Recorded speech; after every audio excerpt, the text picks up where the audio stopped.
अस्सलामुअलैकुम टू आल संगात क्या हाल है जनाब ठीक ठाक हो उम्मीद करें सारे भैन बिरा ठीक ठाक हो अल्लाह पाक सारे भरावां दे माल जान इज्जत आबरू हर शे दी हिफाजत फरमाए ते अल्लाह पाक सारे मुसलमानां दियां बच्चियां दे नसीब अच्छे फरमाए।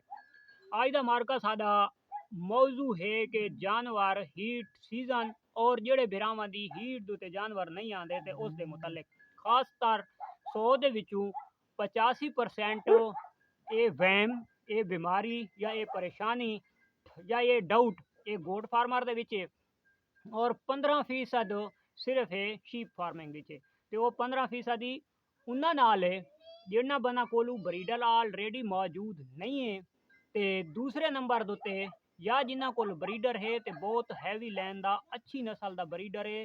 तां उन्ना नाल है अच्छी नस्ल दा ब्रीडर एक तो पहले नंबर ते वो ठंडा होंदा इतना गर्म नहीं होंदा और खास कर भेड़ दे विच ये बड़ी परेशानी होंदी है कि अच्छे ब्रीडर दे कोलू जल्दी शायद हीट दे नहीं आती ते आम जियां टट्टू टहरा जियां ब्रीडर बिल्कुल दोगरी किस्म का ब्रीडर अगर वो नज़दीक लग गया तो दस्ती पूछल मार वैसी दस्ती हीट ते आ वैसी। मैं जनाब लाले फैसल दी वीडियो देदा प्याम बहुत अच्छी उस गल की है दो ब्रीडर वाली क्योंकि मैं पहले गोट फार्मिंग का शौक किया है मेरे कोलू राजनपुर का अच्छा ब्रीडर ऑलरेडी मौजूद आई ते मेरिया बकरियां जनाब हीट दुते जल्द न आनियां ते वो जिस टाइम मैं चरावण गिन वजा तो कैं रेवड़ दे विच अगर दोगला या खास कर टेढ़ा होवे ना तो टेढ़े कोल तो बहुत जल्दी हीट दुते आनियां यानी कि इत्थू बकरा नजदीक है नाले फार्म दे विच नाले ग्रेजिंग दुते गई उत्थे वांज को हीट दुते आ गई है केड़े बकरे कोलों बेकार तरीन बकरे कोलू ए मोर ए स्टैंप लगी हुई है और ये मैं तजर्बा किया है। अच्छा वो जी उत्थे हीट दुते आंदी आई उस टाइम वो बकरा अपना भी ज्यादा पिछू भजन लग पैंदा आई उसनू देख के ते वत वो अखी बड़ा जड़ा ना ध्यान नाल जियां एक चौकीदार दुते बांधा इन यार खास कर जिस टाइम अस जानवर लैंदे आसे तो चौकीदार वाली नजर रखनी पौंदी आई भाई जियां खास कर उस दोगले कोई घुचकाई मुचकाई तो दस्ती उस दोगले नप के साइड से किया अपने बकरे को क्रॉस करवाई और उस दोगले को जी खलोती होंगी आई जिले अपना बकरा अच्छी नस्ल वाला नजदीक वहदा आई तो थोड़ा तंग रही आई भईदी आई या खास कर उसनू पकड़ के क्रॉस करवाना पौंदा आई हीट दुते कन्फर्म आ वड़दी आई। अच्छा जेड़े दोस्त खास कर गोट फार्मिंग का शौक करेंदे पैन दलाले और ये गल दस गए ये बिल्कुल स्टैंप ला गए कि तुसा जितना भी अच्छी ब्रीड का शौक करेंदे पाओ फर्ज करो अगर तुहाडियां बकरियां जल्दी हीट दुते नहीं आनियां खास कर ये जड़ा मौसम इस मौसम दे सावण बदरू दी तो बेतहाशा हीट होंदी है खास कर भेड़ भी इसे मौसम दे क्रॉस थींदी है और बकरी भी इसे मौसम दे ज्यादातर क्रॉस थींदी है और इस मौसम वाली क्रॉस थी हुई 100 दे विचों 95% जानवर रिपीट भी नहीं थींदे यानी कि बार बार क्रॉसिंग वाले पास नहीं आते इस टाइम क्रॉस थी सी ते खलो वैसी। अच्छा हुण जनाब अगू आ वड़दी है सर्दी दे विच जिस टाइम खास कर डिलीवरी थींदी है सावण बदरू दी क्रॉस थी हुई बकरी पहला या दूसरे महीने दी वन की डिलीवरी करेंदी है बकरी दा बच्चा बचावना बहुत मुश्किल है वो एक जियां इंसान अपने बच्चे दा ख्याल रखेंदा है उं'यां बचावना पौंदा है उस दे विच वो फार्मर कामयाब है जेड़ा बकरी दा बच्चा बचा वैसी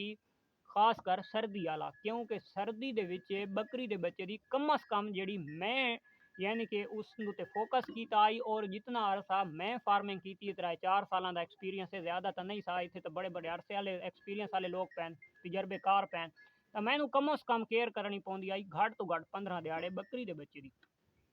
और दूसरे पास जिस टाइम मैं आया भेड़ दे विचे तो मैं इतने केयर की बच्चे दी टोटल 2 दिहाड़े टोटल ओनली ऑन भेड़ दे बच्चे दी यानी कि डिलीवर थी है रात थी है सुबह टाइम थी है सर्दी ज्यादा है उस टाइम बच्चे नु थोड़ा कपड़े दी लपेट दिता है नाल जड़ा तो थोड़ी भाव बाली उसनू गर्म करवाया उस यानी अपनी माँ का दूध पी गिदा तो वो तकरीबन ऐड थी गया दूसरे दिन तक यानी कि मैं अपनी ट्रीटमेंट करे नाम उसकी देखभाल करे नाम जानवर नो लैदा बने नाम धुप लवैना बच्चे नु वरना यानी कि एक दफा भेड़ का बच्चा दूध पी गिंदा है तो थी बड़ा चुस्त वहदा है और तेज हो वहदा है बड़ा शरारती हो वहदा है वत उसनू प्रॉब्लम नहीं आवन लगी लेकिन मैं ओनली ऑन कितने करे ना 24 घंटे तक या 2 दिहाड़े यानी कि मैं उसकी देखभाल करे नाम थोड़ा जिहा ख्याल रखे नाम उस तो बाद अलहमदुलिल्लाह भेड़ दे विच परेशानी नहीं आती। अच्छा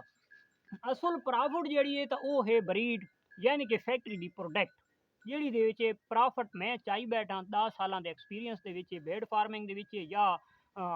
बकरी फार्मिंग गोट फार्मिंग असल जी बचत है तो वह है प्रोडक्ट अगर जो बंदा फार्मर सांभ गया है तो ओदे बेड़े पार हैं ओ यानी कि कामयाब है। और जेड़े बंदे को खास कर वो प्रोडक्ट नहीं सांभी गई, बच्चे एक्सपायर हो गए, ओदा पूरा साल वो पिछा लगा गया है। तो जेड़े खास कर न्यू फार्मर हैं वो न्यू शौक वाले पास आते पैन, तो खास कर उन्होंने अगर गोट फार्मिंग का शौक करेंदे पैन तो अस ये ना आदे कि लाजमी तुम शीप हर कहता अपना मैंड होंगे। अगर तुम गोट फार्मिंग वाले पास आते पे हो तो सर्दी का खास कर लाजमी ख्याल रखना है गोट फार्मिंग ਉਹਦਾ ਜਿਹੜਾ ਕਮਰਾ ਬਣਾਉਣਾ ਹੈ ਗਰਮ ਬਣਾਉਣਾ ਹੈ। ਖਾਸ ਕਰ ਜਿਹੜੀ ਬੱਚਿਆਂ ਦੀ ਤੁਹਾਡੀ ਪ੍ਰੋਡਕਟ ਆਉਣੀ ਹੈ ਤੇ ਤੁਸੀਂ ਰਾਤ ਟਾਈਮ ਉਹ ਢੱਕਣੇ ਨਾ ਬੱਚੇ, ਤਾਂ ਉਹ ਤੁਹਾਡਾ ਜਗ੍ਹਾ ਗਰਮੀ ਹੋ ਗਰਮ ਹੋਣੀ ਚਾਹੀਦੀ ਹੈ। ਉਹਦਾ ਟੈਂਪਰੇਚਰ ਤੁਸੀਂ ਦੇਖ ਕੇ ਤੇ ਬੱਚੇ ਰੱਖਣੇ ਤਾਂ ਤੁਹਾਡਾ ਗੋਟ ਫਾਰਮਿੰਗ ਦੇ ਵਿੱਚ ਬੱਚਾ ਸਰਦੀ ਦਾ ਡਿਲੀਵਰ ਥੀ ਹੋਇਆ ਆਸੀ